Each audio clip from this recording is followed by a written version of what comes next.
নিজৰ পৈতৃক গাঁও হানিকুছিত মীন বিপ্লৱৰ পাছত সেউজ বিপ্লৱেৰে উঠি অহা নৱপ্ৰজন্মক উদগনি যোগাইছে নৌসেনাৰ অৱসৰপ্ৰাপ্ত শীৰ্ষ বিষয়া কমলেশ চন্দ্ৰ চৌধুৰীয়ে।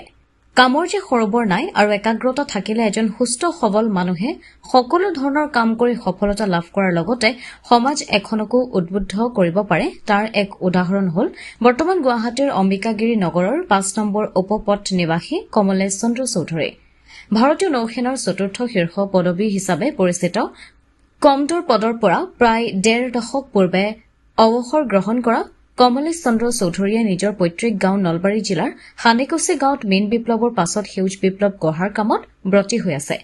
১৯৭৪ চনত এক্টিং ছাব লেফটেনেণ্ট হিচাপে ভাৰতীয় নৌসেনাত কমিছনাৰ বিষয়া হিচাপে কৰ্মজীৱন আৰম্ভ কৰা চৌধুৰীয়ে নিজৰ যোগ্যতা, দক্ষতা আৰু অভিজ্ঞতাৰ বলত কেইবাটাও পদোন্নতি লাভ কৰি প্ৰায় ৩৫ বছৰ সেৱা আগবঢ়াই ২০০৯ চনৰ জানুৱাৰী মাহত কমডৰ পদৰ পৰা অৱসৰ গ্ৰহণ কৰিছিল। তাৰ পাছত সেইটো বছৰৰ শেষৰ ফালে অসম চৰকাৰৰ সৈনিক কল্যাণ সঞ্চালক হিচাপে যোগদান কৰি ২০১৭ চনত অৱসৰ গ্ৰহণ কৰে।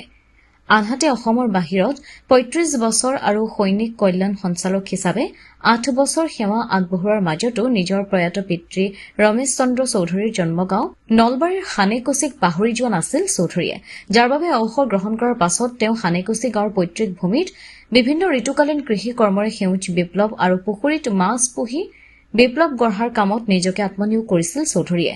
তেওঁ মীন বিপ্লৱত সফলতা লাভ কৰা দেখি বানে গৰকা বৃহত্তৰ হানিকুছি গাঁৱত ২০১৫ চনৰ পৰা এতিয়ালৈকে তেওঁৰ আদৰ্শ অনুকৰণ কৰি ২৩ জন লোকে পুখুৰী খান্দি মাছ পুহি সফলতা অৰ্জন কৰিছে।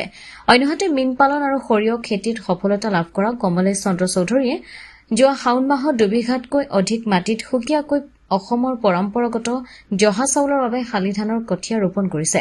বৰ্তমান ৰোপণ কৰা কঠীয়াসমূহ লহপহকৈ বাঢ়ি আহিছে।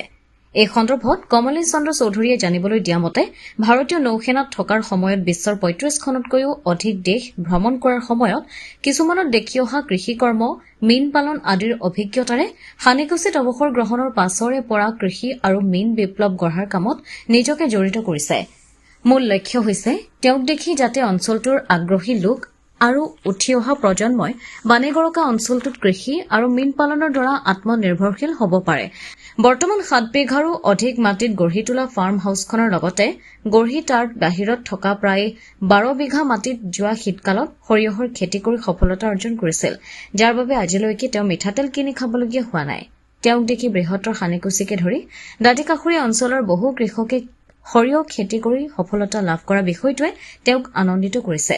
উল্লেখযোগ্য যে বিগত সৰ্বানন্দ সোণোৱাল নেতৃত্বাধীন বিজেপি চৰকাৰে তেওঁৰ ভাৰতীয় নৌসেনাত সুখ্যাতিৰে ৩৫টা বছৰ সেৱা আগবঢ়োৱা অভিজ্ঞতাৰ ভিত্তিত প্ৰায় ৫ বছৰ পূৰ্বে অসম চৰকাৰৰ আভ্যন্তৰীণ জল পৰিবহণ উন্নয়ন সমিতিৰ উপদেষ্টাৰ দৰে গুৰুত্বপূৰ্ণ পদত নিযুক্তি দি ব্ৰহ্মপুত্ৰ নদীৰ জল পৰিবহণ ক্ষেত্ৰখনৰ উন্নয়নৰ দিশটো তদাৰক কৰিবলৈ দায়িত্ব অৰ্পণ কৰিছে, যিটো দায়িত্ব তেওঁ চৰকাৰৰ পৰা এটকাও নোলোৱাকৈ পালন কৰি আহিছে। আনকি মুখ্যমন্ত্ৰী ড হিমন্ত বিশ্ব শৰ্মাৰ আহ্বান মৰ্মে কিছুদিন পূৰ্বে কাজিৰঙা ৰাষ্ট্ৰীয় উদ্যানত অসম চৰকাৰে চোৰাং চিকাৰী প্ৰতিহত কৰা বাবে আগবঢ়োৱা ২০খন দ্ৰুতবেগী ইঞ্জিনযুক্ত অত্যাধুনিক প্ৰযুক্তিৰে নিৰ্মিত নাও পৰিচালনা কৰাৰ ক্ষেত্ৰতো তাত গৈ উদ্যান কৰ্তৃপক্ষক দিহা পৰামৰ্শ আগবঢ়াইছিল বুলি কমলেশ চন্দ্ৰ চৌধুৰীয়ে জানিবলৈ দিছে। নিউজ ৰিপৰ্ট অমৃত নিউজ 24/7। অমৃত প্ৰবাহ অসমীয়া সাপ্তাহিক কাকতৰ ডিজিটেল সংস্কৰণ অমৃত নিউজ, সত্যৰ সন্ধানত অমৃত নিউজ।